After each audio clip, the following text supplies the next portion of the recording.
Another positive for the Cavs was the play of Iman Shumpert. Unfortunately, J.R. Smith is struggling just a bit. So why would he, and he being the head coach, Tyronn Lue, why wouldn't Ty Lue go ahead and put Shumpert in the starting lineup?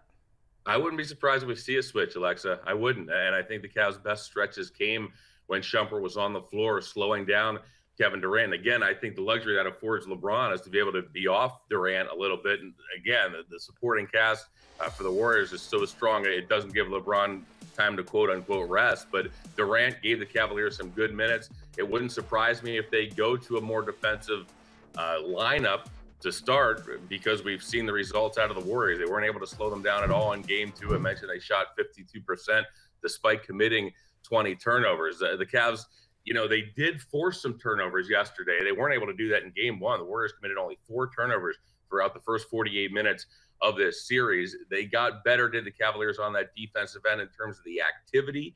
And I think Iman Shumpert was a big part of that. And no, Alexei, it would not surprise me if he's in the starting lineup. And if he's not, it wouldn't surprise me if he gets more minutes as this series progresses. What's behind the struggles for J.R. Smith?